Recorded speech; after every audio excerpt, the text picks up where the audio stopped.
Shy waitress greeted Mafia boss deaf mom. Her Sicilian Sign Language left everyone shocked. When the waitress signed in Sicilian to the Mafia boss's deaf mother, the room froze. Dario Mancini leaned forward, his voice low and lethal. "Where did you learn that?" She smiled faintly, hiding the tremor in her hands. Because if she told the truth, she'd be dead before dessert. Before we begin, please take a moment to support this channel by clicking the like, share, and subscribe button so you can keep enjoying awesome stories like this. Thank you. The chandeliers of Ristorante Almere dripped gold over linen and silver. Every sound, a knife against porcelain, a whisper from a waiter, seemed rehearsed to avoid offending the wrong table. In Palermo, when the Mancini family dined, even the air learned to be quiet. Catina Bianchi adjusted her apron for the third time that evening. Her pulse thudded too loud in her ears. She'd spent years perfecting invisibility, smile, serve, disappear. Tonight, she prayed that skill would save her again. Dario, the Prince Mancini, sat at the center of the dining room. Sharp suit, sharper reputation. The kind of man whose silence carried more weight than a gun. Beside him, his mother, Signora Mancini, sat dignified and unbothered, her silver hair catching the chandelier light. Her eyes moved constantly, reading lips, gestures, rooms, souls. Catina had heard the stories. The Signora ruled her empire without words. And yet, when their paths crossed, the only sound Catina could hear was her own heartbeat. A subtle motion caught her attention, the Signora's hand, raised slightly. It wasn't a demand. It was gratitude, the graceful flick of fingers that meant thank you in sign language. Catina's breath caught. Instinct overrode fear. Her hands moved before her mind could stop them. "È un honor servirla, Signora. Mio nonno parlava come lei." "It's an honor to serve you, Signora. My grandfather spoke like you." The world stopped. Wine glasses hovered midair. Conversations died mid-sentence. Every guard's hand twitched toward their jacket. Dario's gaze snapped up, slow, precise, lethal curiosity in motion. He studied her like a riddle he hadn't meant to find. "How do you know that dialect?" Catina froze. That dialect hadn't been spoken publicly since the war, not outside her grandfather's kitchen. The Sicilian Sign Language of the Val di Noto, her family's village, long buried under ash and betrayal. She'd just signed a ghost story into existence. Her voice faltered. "My grandmother taught me, sir. Just a few phrases." Dario's jaw tightened. "That's no tourist dialect. Only one village spoke that way, mine." Catina's hand trembled. "Maybe. Then our families once knew each other." The table behind them had gone utterly silent. Somewhere, a waiter dropped a fork. Dario leaned forward. His tone was polite, but it was the kind of politeness that preceded violence. "What did you just say to my mother?" Before Catina could answer, Signora Mancini smiled faintly and began to sign again. Her movements were slow, elegant, deliberate. Catina's eyes widened as she read them. "You have your father's eyes." A soft gasp escaped her lips. Dario frowned. What did she say? Catina's lips parted, but no sound came. How could she explain that she had just heard her father's ghost, spoken in silence by the woman who might have ordered his death? Catina stepped back, heart racing, her mind spiraling into memories she'd buried beneath years of servitude and false names. Because once, before she became a waitress, she'd been Johnny Bianchi's daughter, and her father's secrets had cost him his life. Tonight, under the chandeliers of the Mancinis, his ghost had spoken again. The room had returned to motion, but the echo of that moment lingered, the way Signora Mancini's fingers had spelled out words that shouldn't have belonged to anyone still living. Catina could still see them when she blinked. "You have your father's eyes." She tried to steady her breathing as she cleared the table, avoiding the gaze that burned from across the linen and crystal. Dario Mancini hadn't looked away since. Even in silence, his presence filled the space, watchful, calculating, dangerous. When the last glass was poured and the last plate whisked away, his voice came low and deliberate. "Wait here." 2 words. No volume, but enough weight to pin her in place. The dining room emptied by slow degrees, diners pretending not to notice the tension that hummed beneath the chandeliers. When the last guest had gone, Dario rose, buttoning his jacket with mechanical precision. He moved like a man used to being obeyed. "Walk with me," he said. Catina followed him through the hushed corridor leading toward the private wine room. The sound of her shoes against the marble felt too loud, as if announcing every secret she carried. Inside, the lighting was dim, golden reflections trapped in rows of bottles. The air smelled of oak and old promises. Dario turned to face her, the door clicking shut behind them. My mother said something that made you look like you'd seen a ghost. Katina forced a small laugh, hoping it sounded believable. Your mother is very kind. She reminded me of someone I once knew. His brow furrowed. That language, Sicilian Sign. It's not taught anywhere now. Not the way you signed it. That accent, that rhythm, it's from Val di Noto. Her pulse jumped. I learned from an old neighbor. She was deaf. Liar. The word was quiet, almost tender, but it sliced through her composure like a knife through silk. He stepped closer, eyes darkening. I've seen people bluff my whole life, Signorina. You flinched when she mentioned your father. What? Katina looked down, focusing on the polished floor. Her voice wavered despite her efforts. I don't know what you think you saw, but I was only trying to be polite. Dario studied her, not just her words, but the tremor she couldn't hide.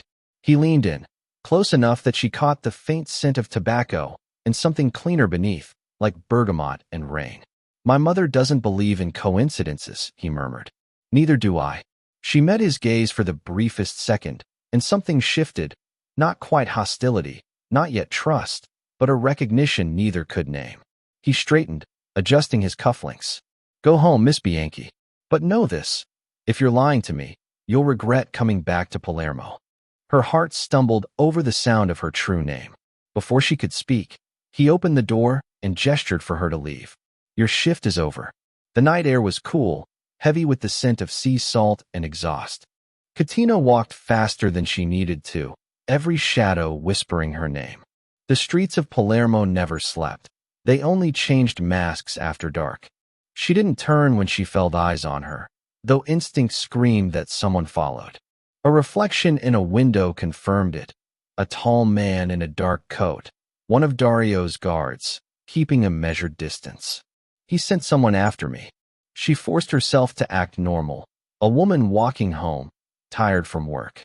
She cut through a narrow alley, her pulse pounding, then slipped into the old boarding house on Via Marina. The door creaked as she locked it behind her.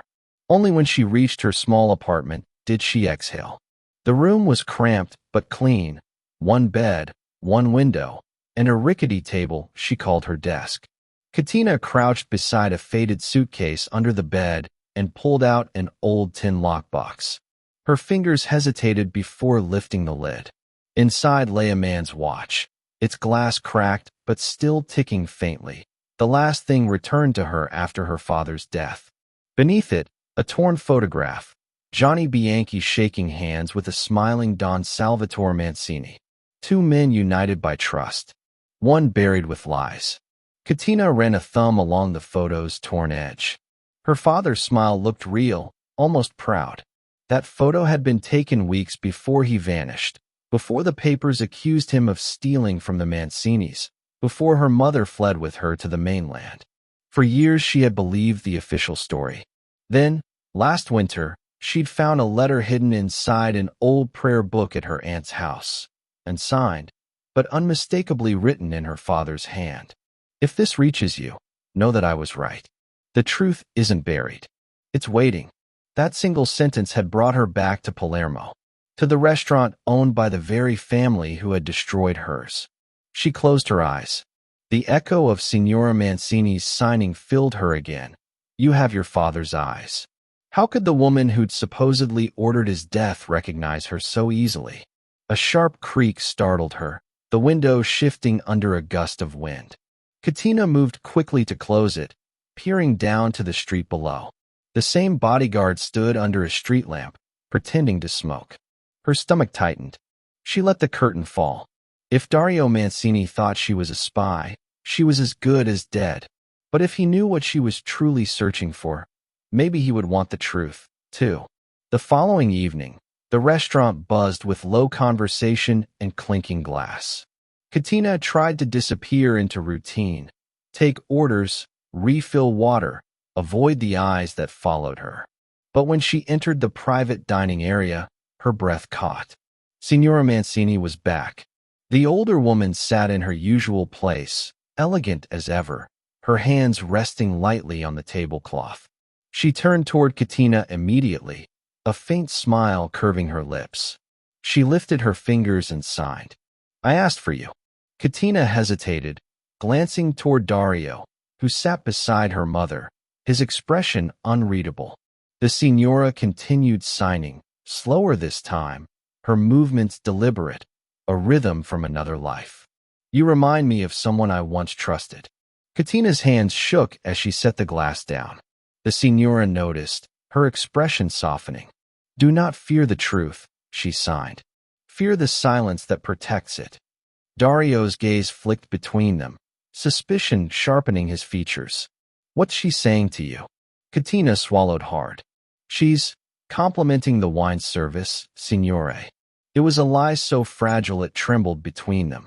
The signora smiled faintly, not at Dario, but at Katina, as though she knew exactly what had been said. Later, when Katina returned to the staff corridor, her heart still racing, she caught a fragment of conversation from beyond the door, Dario's low voice, controlled but simmering. She knows more than she admits, he said. And his mother's reply, soft but certain. Then perhaps it's time someone finally listens. Katina stood frozen in the dark, realizing that whatever had begun between her and the Mancinis tonight was no longer just curiosity. It was awakening, and she was standing in its center. The next evening, the air in Ristorante Almere felt different, thicker somehow, as if the chandeliers themselves were holding their breath. Dario Mancini hadn't stopped thinking about the waitress. Every time he closed his eyes, he saw her hands moving, fluid, precise, unmistakably local. His mother's laughter, rare and genuine, had filled the restaurant that night. But it wasn't joy that unsettled him. It was familiarity. He had grown up watching men die for less than what that woman had said. And yet his mother had smiled. Now, as he sat in his office above the restaurant, reviewing reports that blurred before his eyes, a single question clawed at his thoughts. Who are you, Katina Bianchi? Downstairs, Katina moved through the dining room with mechanical grace. Her uniform fit like armor, her smile a practiced disguise. Every sense told her that Dario was watching. He appeared in the corridor without warning, tall and composed in black, the kind of elegance that could only come from money and danger. Signorina, he said quietly, blocking her path. A word. The staff pretended not to notice. No one refused the prince. He led her into the small private dining salon, a room too elegant for interrogation but perfect for it all the same. The door closed with a sound that echoed. You've met my mother twice, he began, voice low, controlled. She insists you serve her personally from now on. You should know, she never makes personal requests, not even to her own family. Katina folded her hands behind her back, willing them not to shake. She's kind to me. Perhaps she simply enjoys the company. Dario studied her in silence. The lamplight caught on the edge of his jaw, sharp as the lines in his voice. That's one explanation. Here's another. She remembers something. And you're pretending not to. Her throat went dry. I don't know what you mean. He took a slow step closer. Your name. Katina Bianchi. It sounds borrowed. Is it? No, she said too fast. His lips curved, not in amusement, but in understanding. My family has a long memory, Signorina. I've heard that name before. Years ago. The room seemed to shrink. Katina forced herself to breathe evenly. It's not uncommon, she managed. Bianchi is like Smith or Rossi. Dario's gaze lingered on her face, searching for cracks. Perhaps.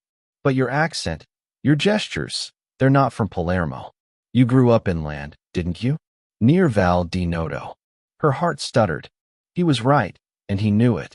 For a moment, the silence stretched between them, charged, dangerous. Then he spoke again, quieter now.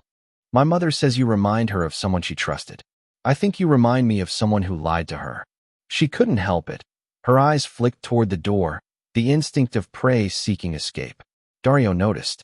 He stepped back, just enough to give her air, but not enough to release her. "You're trembling," he observed. "That's good. It means you understand who you're dealing with."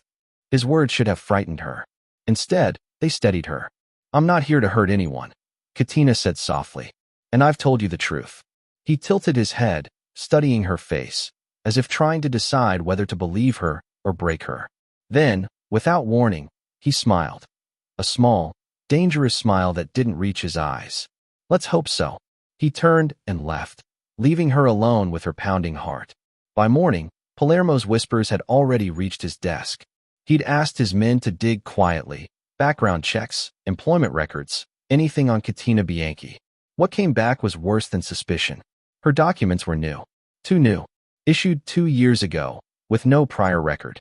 No tax file, no address before Naples. And the birth certificate, digital, untraceable, likely forged. Dario sat back in his leather chair, fingers steepled, staring at her photograph. He should have felt anger.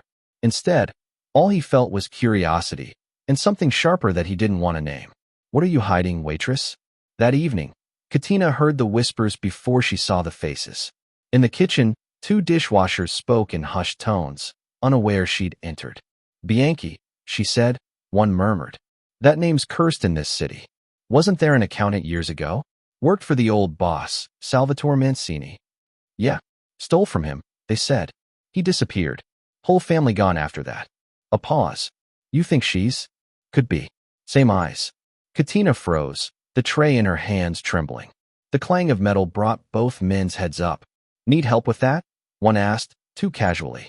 She forced a small smile. "No, thank you." But inside, her chest burned. They knew the name. They remembered. And if the kitchen staff had recognized her, how long before Dario did? It was close to midnight when she returned home, her nerves frayed from a day of silence and stares. The corridor of the boarding house smelled of old wood and salt. She turned her key, stepped into the small apartment, and froze. A folded envelope lay on the floor, pushed halfway under her door. Her name, her real name, was scrawled across it in ink that bled slightly at the edges. Heart thudding, Katina tore it open. "Leave Palermo, or you'll join your father." No signature. No mistake. Her legs gave out, and she sank onto the edge of the bed. The hum of the city outside blurred into a dull roar. For a long time, she stared at the message, fingers trembling over the paper. She had expected danger when she came back, but not this soon, not this close. Someone knew who she was. She could leave, pack her bag, vanish before dawn, start again somewhere far away. It was what she'd done before. But she thought of Signora Mancini's words, "Do not fear the truth. Fear the silence that protects it." And of Dario's face when he'd said her name, half suspicion, half something that felt like recognition. Katina folded the note carefully, placed it in the tin box beside her father's watch, and closed the lid. Then she whispered into the dark, "I'm not running this time." Outside, a car engine idled briefly before driving away. Katina moved to the window, parting the curtain just enough to see the shadow of a man in a dark coat turning the corner. Dario's guard again. She watched him disappear into the night and felt the strange certainty settle in her chest. If Dario Mancini was watching her, she was getting closer. Closer to the truth. Closer to the reason her father died. The next Thursday, Ristorante Almere shimmered under its chandeliers again, each crystal a drop of light trembling over the silver. The Mancinis had reserved the private dining room, as always. And once again, Signora Mancini had made a peculiar request. The same waitress as before. Katina felt the weight of that summons the entire day. Her hands stayed cold despite the heat of the kitchen, and when she carried the wine tray upstairs, it felt heavier than glass and liquid. It felt like fate. Dario sat at the head of the table this time, his usual poise sharper than ever. His dark suit blended into the shadowed paneling, but his eyes tracked her every move with quiet calculation. Across from him, his mother sat elegantly, her white hair coiled like silver thread, her gaze unreadable. When Katina placed the glass before her, Signora raised her hand and began to sign. Slowly, purposefully. Loyalty is not silence. Silence can kill. Katina's breath caught. The older woman's fingers moved with precision, each gesture deliberate, as though she were writing a confession in the air. Katina hesitated, glancing at Dario, who was speaking to one of his men. He wasn't watching. So she signed back, cautious but respectful. What do you mean, Signora? The woman's lips curved in something between sorrow and defiance. The monster who took my husband's throne still eats at our table. Katina froze. The sentence wasn't metaphor. It was accusation. Is everything all right, Madre? Dario asked, turning toward them. Signora smiled and nodded, her hands dropping to her lap. Perfectly fine, figlio mio. I was only asking about the dessert. But when he turned away, her hands lifted again, hidden beneath the tablecloth this time. Your father knew. He tried to warn me. They silenced him before I could listen. Katina's throat tightened. Her heart hammered so loudly she thought Dario might hear it. You knew my father?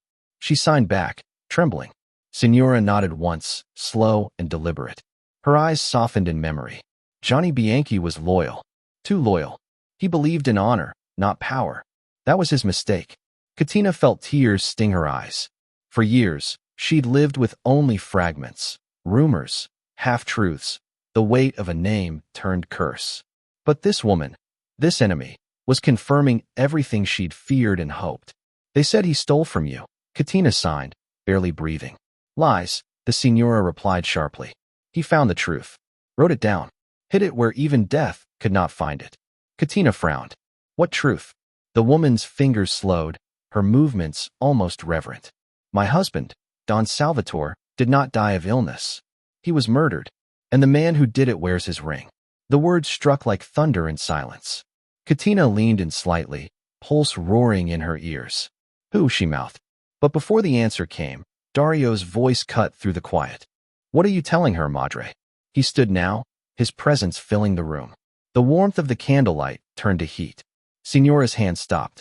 The air thickened. Nothing you'd understand, she said coolly, though she kept her gaze on Katina. Dario's jaw clenched. You seem to have a lot to say lately, especially to the staff. Katina stepped back instinctively. Signore, I was only what? He turned to her, his tone calm, but his eyes aflame. Listening to old family stories? Or digging for secrets that aren't yours to hear? Her heart pounded. She asked me about the menu. That's all. He didn't believe her. Not entirely. Signora gave her son a weary smile. You always see threats where there are none, Dario. Perhaps that's why you can't tell who your true enemies are. Or perhaps, he replied, voice like ice. I've learned that everyone has a price for silence. The words hung between them, sharp enough to draw blood. Katina gathered the plates, nodding quickly, eager to escape the tension. Excuse me, she murmured, and left before her hands betrayed her shaking. That night, Dario poured himself a glass of whiskey in his office and replayed the dinner in his mind. The way his mother had looked at the waitress. The way Katina's eyes had flickered, not fear, not guilt, but recognition. And those gestures, he'd seen them. Not the words, but the rhythm of them. They weren't casual. They were careful, coded. He leaned back, running a hand through his hair. His mother never spoke of the past. Not of his father's death, not of the years that followed. And yet tonight, she had chosen to speak, to a stranger. He reached for his phone, pulling up the discreet footage his men recorded from the dining room's hidden camera. He watched the scene again, Katina leaning close, his mother's hands moving quickly, elegantly. The translator he hired would never understand Sicilian Sign Language, but Dario didn't need words to recognize emotion. The look on his mother's face wasn't manipulation. It was confession. And Katina's expression, grief, shock, disbelief, none of it was feigned. Something inside him shifted. What if she's not lying? What if everything I've been told was wrong? He thought of his father's funeral, closed casket, whispers of a heart attack, his uncle Vittorio standing beside the coffin like a priest guarding sin. He remembered Katina's trembling voice when she said, I'm not here to hurt anyone. And now, he couldn't shake the image of her eyes meeting his mother's, two women bound by something older than either of them. He downed the rest of the whiskey and muttered to the empty room. What the hell did you start, Madre? Meanwhile, in her small apartment, Katina sat by the open window, moonlight pooling over her desk. Her hands shook as she replayed Signora Mancini's words in her mind. A ledger, written in signs. Her father had always signed with her in strange, rhythmic patterns as a child, phrases that didn't make sense. Maybe they hadn't been lessons. Maybe they'd been codes. She reached into her lockbox again, pulling out the torn photograph of her father shaking hands with Don Salvatore Mancini. Between their clasped hands, she now noticed something she'd never seen before. 3 faint ink marks on her father's wrist, like small dashes. 3 signs. 3 secrets. And perhaps the map. She whispered into the quiet night, "I'll find it, Papa. I'll finish what you started." Outside, the city hummed with distant sirens and secrets. And somewhere above her, Dario Mancini stared into the dark, wondering for the first time if his family's empire had been built on a lie. The night after the dinner felt longer than it should have. Palermo's streets pulsed with faint sirens and cigarette smoke, and Katina couldn't sleep. The signora's confession had rewired everything she thought she knew, about her father, about the Mancinis, about the ghosts that still haunted her name. She stood by the window, clutching her father's old photograph. The ink marks on his wrist looked clearer now in the moonlight. 3 deliberate dashes, like a silent message across time. A knock startled her. 3 sharp taps. Not police. Not a neighbor. She froze, heart pounding. Who is it? Dario Mancini. Her stomach dropped. She opened the door only slightly, the chain still latched. "What are you doing here?" Answering a question I should have asked differently. His voice was low, roughened by something that sounded like guilt. "Let me in." After a long hesitation, she unlatched the chain. He stepped inside, black coat still dusted with rain, the air around him tense as wire. He looked out of place in her tiny apartment, all power and polish against peeling walls and books stacked like barricades. "You've been avoiding me," he said. "I thought you were done interrogating me." His eyes narrowed. "Not done. Just rethinking what I saw." She crossed her arms. "What exactly did you see?" "My mother, a woman who trusts no one, opening up to a waitress she's met twice." He took a step closer. "And you? Signing things that didn't look like polite conversation." Her throat tightened. "You wouldn't understand." "Then make me." His tone softened, command wrapped in curiosity. "What did she say?" Katina looked away. The truth was a risk, but the lies had already failed her. "She said your father didn't die of illness. He was murdered." Dario's jaw tensed, but he didn't speak. "She said my father, Johnny Bianchi, knew the truth. He wrote it down. And he died trying to expose whoever killed Don Salvatore." His expression flickered. Disbelief, then something darker. "Johnny Bianchi was the accountant who betrayed us." "That's the story you were told," she said quietly. "But stories protect those in power. My father was loyal. He kept records, ledgers, coded through sign sequences. My grandfather taught him. It's our family's language." Dario studied her. "You're saying your father died protecting mine. I'm saying your family killed him for trying to protect yours." The silence between them felt like the pause before an explosion. Finally, Dario exhaled. "If what you're saying is true, then someone in my house is lying. And if it's not," he shook his head, "you're playing a very dangerous game." "So are you," she said. "The difference is, I don't have an empire to lose." For a moment, their eyes locked, her defiance meeting his doubt, his fury dissolving into fascination. He turned toward the window. "The old villa," he muttered. "That's where my father kept his private records. The place has been closed for years, but if there's anything left..." She understood what he wasn't saying. "You'll help me?" "I'll look," he corrected. "Once. If I find out you're lying, I'll make sure no one ever hears your name again." Katina gave a small, humorless smile. "If I'm lying, you won't have to." They drove in silence through narrow streets until the city lights fell behind them. The Mancini villa loomed at the edge of the coast, a mansion of stone and shadow, its windows boarded, ivy crawling up the walls like veins. The iron gate creaked as Dario forced it open. Inside, dust hung in the air like ash. The smell of salt and decay lingered, a home embalmed in memory. "Stay close," he said. "I'm not the one who needs protection," she whispered. The grand hall stretched ahead, its marble floors cracked, but still glinting faintly in the moonlight. Portraits lined the walls, men in tailored suits, women in pearls, all wearing the same proud, watchful stare. They found Don Salvatore's study at the end of a long corridor. Dario pushed the door open, his expression unreadable as he stepped inside the room where his father had once ruled. A heavy desk sat beneath a window. Shelves of ledgers and books lined the walls, their pages yellowed, untouched. Katina's eyes scanned the spines. Her pulse quickened at a faint carving near the bottom shelf. 3 small marks. The same pattern from her father's wrist. Dario, she said. Here. He knelt beside her. Together, they pried loose a false panel at the back of the shelf. Inside lay a small tin box wrapped in a strip of faded silk. Dario opened it carefully. Inside was a single photograph. Johnny Bianchi and Don Salvatore shaking hands, both smiling, the sea glinting behind them. Beneath it, a torn page filled with symbols, hand shapes, arrows, motion lines. What is this? He asked. My father's code, Katina said softly. It's part of the ledger. He turned the page in his hands, the candlelight trembling across the ink. This proves they weren't enemies. She nodded. They were working together, until someone made sure they never would again. Before he could reply, a faint sound broke through the silence, the soft crunch of gravel outside. Dario's expression sharpened. We're not alone. He moved quickly, pulling Katina behind the desk. A moment later, the door burst open. 2 men in black suits, guns drawn. Vittorio's orders. One of them barked. Katina's blood ran cold. Vittorio, Dario's uncle. A shot rang out, with splintered inches from her face. Dario returned fire from behind the desk, his movements precise, practiced. Another man appeared at the doorway, aiming low. Stay down, he hissed, grabbing her wrist and pulling her toward a side exit. They darted through a narrow hallway lined with broken mirrors, their reflections flashing like ghosts. Katina stumbled, clutching the photograph to her chest. Why are they doing this? She gasped. Because my uncle doesn't leave loose ends.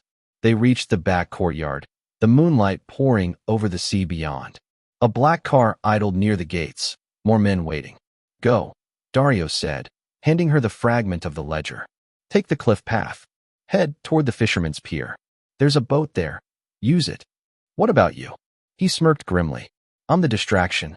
She hesitated, and for the first time, he saw fear in her eyes, not for herself, but for him. Dario, go. Another gunshot cracked the night. She ran. From the pier, she looked back once, just in time to see him emerge from the villa, firing into the darkness, a lone figure standing against his own blood. When the silence finally returned, the villa was burning, its flames reflected on the waves like a funeral pyre. Katina held the ledger fragment close, tears mixing with the salt spray. Somewhere inside her, something changed. Dario Mancini had saved her life, not out of obligation, but out of conviction. He had chosen truth over blood, and she realized, with quiet dread, that she was no longer fighting against him. She was fighting with him. The morning after the fire, the Mancini name was once again whispered through Palermo, not with reverence, but with suspicion. The old villa had burned, taking years of secrets with it. Or so the city thought. Dario Mancini knew better. He'd spent the night hiding in the ruins, watching flames devour portraits and ledgers that once defined his bloodline. He'd killed his uncle's men to protect a woman he barely knew, a woman who now held a fragment of his father's truth. And for the first time in his life, he didn't know which side he stood on. Vittorio Mancini was waiting for him the next day at La Marina, the family's private dock. The sea lapped quietly against the hulls, deceptively calm. Word spreads fast, Vittorio said, adjusting his cufflinks as though discussing weather. 2 men dead. My villa in flames. And my nephew playing the hero for a waitress. Dario's voice was low, controlled. Your men tried to kill me. They were acting on bad information, Vittorio replied smoothly. We believe there was an intruder. Which, I suppose, there was. Don't insult me. Dario's jaw tightened. You knew exactly who was there. A pause. Then a faint smile. And yet you lived. The words were a test, and Dario knew it. Vittorio's expression was a mask, calm, refined, but his eyes gleamed with the same ruthless cunning that had once ruled Palermo's underworld. Why? Dario asked. Why destroy everything our father built? Our father built a prison, Vittorio said. We just learned how to live comfortably inside it. You tried to kill her too. Her? Vittorio scoffed. She's a ghost from a story that should have stayed buried. Let her go before she drags you down with her. Dario's silence said everything. Vittorio's voice hardened. The past should stay buried, ragazzo. Dig too deep, and you'll drown in it like the rest of them. He stepped closer, his cologne sharp in the wind. You're my blood. Don't make me choose between you and survival. You already have, Dario said, turning away. Vittorio's voice followed him, cold as the tide. Then don't say I didn't warn you. That night, Katina sat alone in her apartment. The fragment of the ledger spread before her.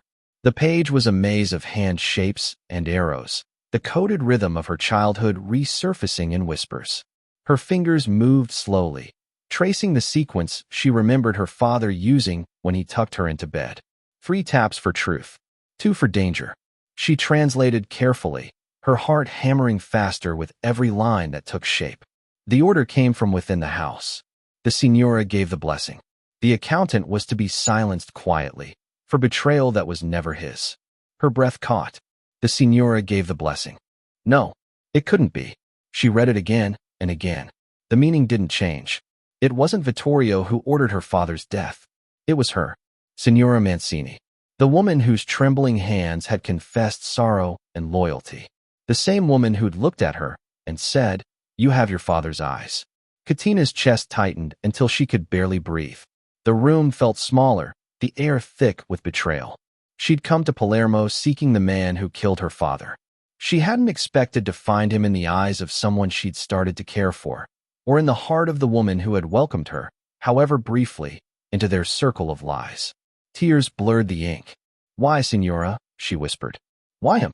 When Dario arrived later that night, she didn't open the door immediately. "I need to see you," he said from the hallway, his tone softer than she'd ever heard. She unlatched the door, but didn't step aside. "You shouldn't be here. I think we're past should." His gaze fell on the desk, the ledger page still visible. "You decoded it." She nodded. Her voice trembled when she spoke. "Your mother ordered my father's death." He froze. The words seemed to strike him physically. "That's not possible. She thought he betrayed your father, sold him out to the police. But he didn't. He tried to protect him." Her voice cracked. She believed the lies Vittorio told her. And when she realized the truth, it was too late. Dario looked away, jaw clenched, hands gripping the back of a chair as though it might keep him standing. "She's the only person I have left," he said quietly.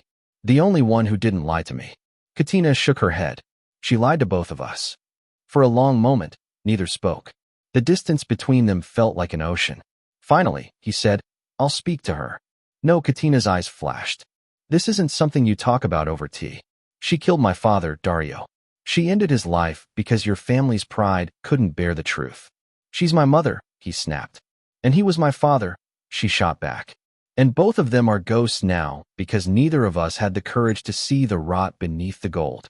The silence that followed was worse than shouting. Then, quietly, Dario said, "Tell me you hate me for what my family did." Katina swallowed hard. "I wish I could." She turned away before he could see the tears in her eyes. The next day, Katina walked into the Mancini estate for what she knew would be the last time. Signora Mancini was seated in her sunroom, wrapped in silk, the afternoon light turning her silver hair into a halo of cold light. When she saw Katina, she smiled faintly, until she noticed the tremor in her hands. Katina didn't speak. She signed instead, her movements sharp, deliberate. "Why did you kill him?" Signora froze, her hands still midair. "You knew my father. You knew he was innocent. Why did you do it?" The old woman's composure cracked. Her fingers moved slowly, trembling with the weight of memory. "I thought he betrayed us.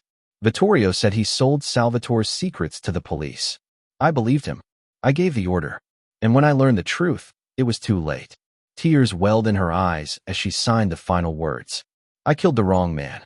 Katina's breath hitched. Every fiber in her body screamed for vengeance. But all she saw was an old woman drowning in her own guilt. She turned to leave, her vision blurring. "Katina." She stopped at the doorway.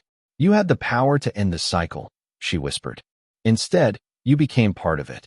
Then she was gone. That night, Dario stood alone on the balcony of the family estate, the city lights flickering like dying stars below. He'd heard everything. His mother's confession. Katina's silence. He understood now. Power had poisoned every generation of Mancini's, and he was next in line unless he broke it. He thought of Katina walking away, of her father's blood staining his family's hands. And for the first time, he realized what freedom might cost. He turned toward the darkness beyond the hills, where Vittorio lived, where it all began. If redemption existed, it would be paid for in blood. And this time, it would be his choice. The sea was restless that night, a black mirror splintered by moonlight. Katina followed the narrow cliff road toward the abandoned chapel, her coat whipping in the cold wind. The message had arrived hours earlier, slipped beneath her cafe door in a trembling, unfamiliar hand. I have answers about your father. Come to the chapel by the sea. Come alone. The ink smelled faintly of cigar smoke and salt. Vittorio Mancini's calling card. She knew it was a trap, but she also knew she couldn't stay away. The chapel appeared through the mist like something torn from another century. Crumbling stone, arched windows blind with salt stains, and a rusted bell that hadn't rung since the last confession here ended in blood. Inside, candles flickered weakly on the altar, throwing fractured shadows across the pews. Signor Mancini, she called softly, her voice echoing. A figure stepped from the shadows, his tailored coat brushing the marble floor. Vittorio Mancini smiled, the kind of smile that promised nothing good. Miss Bianchi, he said, his tone almost courteous. Or should I call you Katina, like your father did? Her stomach clenched. You knew him well enough to kill him. Vittorio chuckled. Such an accusation. He was a good man, naive, loyal, and in the wrong place when the storm broke. You sent the note, she said. You said you had answers. I do. He walked toward the altar, his hands clasped behind his back. But truth is like a blade, ragazza. It cuts both ways. He gestured for her to come closer. Against her better judgment, she did. Your father believed in honor, Vittorio continued. He thought my brother, Don Salvatore, was still that kind of man. He didn't understand that empires aren't built on honesty, they're built on silence. Katina's voice shook. You framed him. I used him, Vittorio corrected. Your father was an accountant. Brilliant, meticulous. When I killed my brother, someone had to take the blame. Your father had already been asking too many questions. It was convenient. The words hit her like a gunshot. You killed Don Salvatore? He smiled faintly. Of course I did. My brother was weak. He wanted to hand the family to his son before the boy had earned it. And Signora, dear sweet Signora, believed everything I told her. I whispered one word. Betrayal. And she signed your father's death warrant herself. Katina staggered back, nausea and rage burning in her throat. You lied to everyone. I saved us, Vittorio said simply. And now you want to destroy it all over a dead man's name. Before she could speak, the sound of tires on gravel echoed outside. Vittorio's smile vanished. Well, he said, turning toward the door, it seems our audience has arrived. The chapel doors burst open. Dario strode in, gun drawn, his coat whipping like a storm behind him. Signora Mancini followed, flanked by two of Dario's loyal guards. The wind howled through the broken glass, scattering candlelight across the walls. Step away from her, Dario ordered, his voice dark and steady. Vittorio spread his arms mockingly. The prodigal son. Tell me, nephew, come to avenge your father or to finish what he couldn't? I came for the truth, Dario said. He tossed something onto the altar. The ledger, now fully decoded, its pages marked with Katina's handwriting. I know everything, Dario said. You killed my father. You framed hers. You poisoned my mother with lies. Vittorio's smirk faltered, but only for a second. And yet here we are, the last Mancini's, still dancing to ghosts. Signora stepped forward. Her face was pale, her eyes hollow, but her hands were steady as she began to sign. Stop lying. It ends tonight. Vittorio frowned. You still defend this girl? You signed her father's death yourself.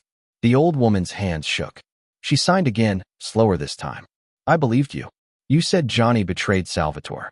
I trusted you. I trusted the wrong son. The air in the chapel thickened. Katina's vision blurred as she watched the old woman confess, every word a wound reopening. I killed the wrong man, she signed, tears cutting down her cheeks. Johnny died for your sins, Vittorio. And my husband died because I was blind. Vittorio laughed softly, shaking his head. So the grand matriarch finally speaks. Too late, Sorella. The truth changes nothing. It changes everything, Dario said quietly. He raised the gun. Vittorio turned toward him, unflinching. You think you can kill your own blood and call it redemption? You'll wear my sins the moment you pull that trigger. Dario's jaw tightened. His eyes flicked to his mother, to Katina, both watching, both broken in their own ways. He whispered, then maybe it's time someone ends the family curse. The gunshot shattered the silence. Vittorio staggered back, clutching his chest. The candlelight danced across his blood-slicked shirt as he fell against the altar, sliding to the ground with a soft, almost relieved sigh. The chapel echoed with the sound of the sea, waves crashing against the cliffs like applause for a tragedy long overdue. Dario stood motionless, the gun trembling in his hand. Signora Mancini collapsed to her knees beside her dead brother, signing through her tears. God forgive us. God forgive me. Katina dropped to the floor, her body shaking as the weight of generations lifted and crushed her at once. She had dreamed of this, justice, revenge, truth. But now that it was here, all she felt was exhaustion. The ghosts were gone. The silence remained. Dario dropped the gun and knelt beside her. It's over, he whispered. She shook her head weakly. It never really is. Outside, dawn began to break over the horizon, casting pale gold light through the shattered windows. It touched the altar, the blood, the ledger, the ruins of an empire built on lies. Dario helped his mother to her feet. The old woman leaned heavily on him, her eyes empty. Take her. Signora signed faintly toward Katina. She deserves life. We deserve silence. For a long time, Dario said nothing. Then he nodded once. As they stepped out into the cold morning, Katina turned back toward the chapel. The wind carried the scent of salt and blood. The candles inside flickered out one by one. And with them, the last light of the Mancini dynasty died. Palermo woke to sirens. Before the sun had cleared the rooftops, the city was already bleeding its secrets onto the front pages. Police raid Mancini properties across Sicily. The prince cleans his father's throne in blood. End of an empire. For the first time in 50 years, the Mancini name was spoken without fear, only disbelief. Dario stood at the window of his penthouse overlooking the bay, the distant wail of sirens rising and falling like the tide. The city that had once bowed to his family was now tearing their legacy apart, brick by brick, secret by secret. He didn't stop it. He had, in fact, made it possible. The files he'd sent to the police, accounts, routes, names, were the same ones Vittorio had hidden for decades. The same proof Johnny Bianchi had died trying to deliver. The empire was burning, and for the first time in his life, Dario felt free enough to breathe. But freedom, he'd learned, came at a cost. Downstairs, the last remnant of that cost sat on the marble table, a thick, battered book bound in fading leather. Johnny Bianchi's ledger. Its coded pages had once dictated life and death. Now, it was only a relic, one that could still tempt anyone hungry for power. Katina stood by the table, her face soft in the morning light, hair still damp from the mist outside. She hadn't spoken since they returned from the chapel. Her silence was different now, not fear, not restraint, but peace laced with sorrow. Dario approached slowly, his shirt sleeves rolled, his hands bare. He carried a small silver lighter, his father's old one, engraved with the family crest. This book destroyed everything it touched, he said quietly. My father, your father, my uncle, all ghosts chained to these pages. He struck the lighter. The flame caught, flickering gold and blue. Katina's eyes followed the fire, her lips parting slightly. You're sure? Yes. He dropped the lighter onto the open ledger. The dry parchment caught instantly, curling at the edges like burning wings. They both watched in silence as years of blood and betrayal turned to ash. The air smelled of ink, smoke, and salt, the scent of endings. When the last ember died, Dario spoke again. It's over now. Katina shook her head slowly. It's never over. It just changes shape. He studied her face, the steady calm beneath the exhaustion, the quiet strength that had carried her through every storm. I can protect you, he said. The police will come asking questions. There are people who still want blood. Stay here, with me. Her gaze drifted toward the horizon through the wide glass windows. The same sea where her father's body had been found years ago, the same waters that had kept her nightmares alive. You don't have to protect me, she said softly. You already gave me what I came for. Truth. She nodded. And peace. Even if it hurts. He stepped closer, his voice lower now, rougher. Katina, you don't have to go back to nothing. We can build something clean. Together. Away from this. Her expression softened, almost tender. She reached up, brushing the ash from his collar. You can't build something clean from ashes, she said. Not yet. He caught her wrist, not forcefully, but as if to anchor her there, between what was and what could be. Then stay until it doesn't hurt anymore. Her eyes glistened. It'll always hurt, Dario. That's how we remember. They stood there for a moment, two survivors bound by a silence heavier than any vow. The flames had died, but the heat between them lingered, quiet and unspoken. Finally, she pulled her hand free. I came for truth, she said, her voice a whisper, not power. And with that, she turned away. By noon, Palermo was alive with chaos. Police cars screamed through the narrow streets. Reporters shouted outside the gates of every Mancini property. Katina walked through the crowd unnoticed, her hair tucked beneath a scarf, a small suitcase in her hand. The city that had once devoured her family didn't even look up as she passed. At the train station, she paused only once, to glance back at the skyline where the Mancini estate stood, its dark spires stark against the rising sun. Smoke drifted faintly from the hill. She boarded the train without another word. That evening, Dario stood on the balcony of the now-empty villa. The police had taken the staff. His mother was gone, taken quietly into custody after her confession. He was alone for the first time in his life. The sea stretched before him, endless and cold, reflecting the dying light. He imagined Katina somewhere beyond that horizon, starting over, rebuilding not an empire, but a life. A gust of wind lifted the ashes from the fire pit beside him, scattering them into the air. For a long moment, he just watched them drift, tiny fragments of a history finally unbound. He thought of his father's last words to him, written in a letter found in the ruins of the old study. A man is not what he inherits, but what he's willing to bury. Dario closed his eyes. He'd buried everything. His uncle, his family name, his mother's lies. But the image that stayed with him was Katina's face, illuminated by firelight, her eyes clear and unafraid. Some people burned for power. She had burned for truth. And somehow, that made her the only pure thing left in his world. When dawn came again, the villa was silent. Dario stood at the balcony railing, his black shirt open to the wind, the salt air cold against his skin. Far below, Palermo stirred to life. But he stayed motionless, watching the first gold streaks of sunrise pierce the dark. He thought of her walking away, the curve of her shoulders, the quiet finality of her step. He'd spent a lifetime commanding loyalty, fear, and respect. But the only person he'd ever wanted to stay had left him with nothing but her silence.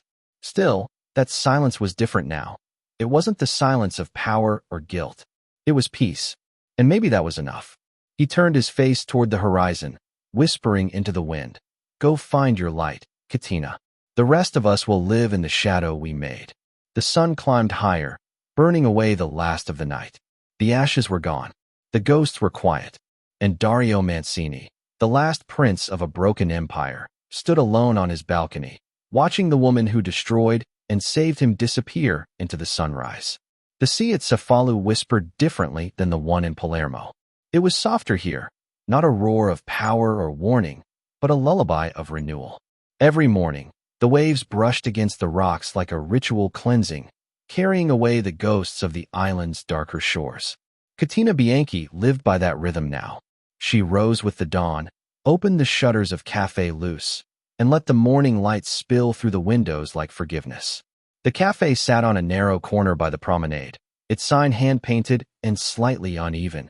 It sent a mix of espresso, salt, and sun-warmed lemons. Children gathered there most afternoons, not for sweets, but for words made with hands. Katina taught them Lingua dei Segni Siciliana, the same language that had once revealed her past and saved her soul. They were loud in their silence, those children. Their laughter filled the cafe, their signing hands flashing like bright birds. And each time one of them mastered a phrase, Katina felt something in her heart heal, a wound closing not with revenge, but with purpose. People in the town had their stories about her. They said she was the waitress who'd made the Mafia confess. They said she'd loved a man born of blood and sin. They said she'd vanished from Palermo and come here with only a suitcase and a secret. Most days, Katina didn't bother correcting them. Some truths were quieter than words. That morning, the cafe was particularly still. The children had gone home early. The street outside glowed gold with late sunlight. Katina wiped the counter, humming softly to herself, when the bell above the door chimed. She didn't look up right away. Tourists wandered in often, asking for directions or espresso. But when she did look, she froze. Dario Mancini stood in the doorway. No guards, no suit, no trace of the empire he'd once ruled. Just a man in a simple linen shirt, sleeves rolled, his dark hair longer, his eyes quieter. For a heartbeat, neither of them spoke. The distance between them held too many ghosts for words. Then Dario gave a small, uncertain smile, the kind that belonged to someone who'd forgotten how to ask for forgiveness but came anyway. Buongiorno, he said softly. Katina blinked, then nodded once. You're far from Palermo. He stepped closer, the wooden floor creaking under his boots. I heard there's a cafe here that serves light instead of coffee. Her lips curved faintly. Depends who's asking. I'm just a man, he said, trying to learn a new language.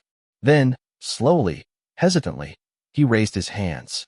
His movements were clumsy, the shapes uncertain, but his intent was unmistakable. I came to learn. The sign was imperfect, the hand angles wrong, the motion too stiff, but Katina understood. For a moment, her breath caught. The last time she'd seen those hands, they had held a gun. Now, they trembled only with humility. She set down the cloth and stepped closer. You're missing the curve, she said gently. She reached out, guiding his fingers, adjusting the movement. It's softer, like this. He tried again. Slower, more deliberate. I came to learn. This time it was right. Katina smiled, truly smiled, for the first time in months. Better, she said. You always were a fast learner. Dario exhaled a shaky laugh. Not in the ways that mattered. They stood there, surrounded by the hum of the sea, the scent of roasted beans and salt in the air. Outside, the waves crashed against the rocks, steady, endless, alive. Katina turned to pour 2 cups of coffee. She slid one across the counter to him. If you came for forgiveness, she said, you don't need to ask. I didn't, he replied quietly. I came for truth. Her eyes met his. And did you find it? I think so, he said. Truth isn't what we dig out of the past. It's what we choose to live with. She considered that, then nodded. Then you've learned more than I could teach you. Dario's gaze softened. Teach me anyway.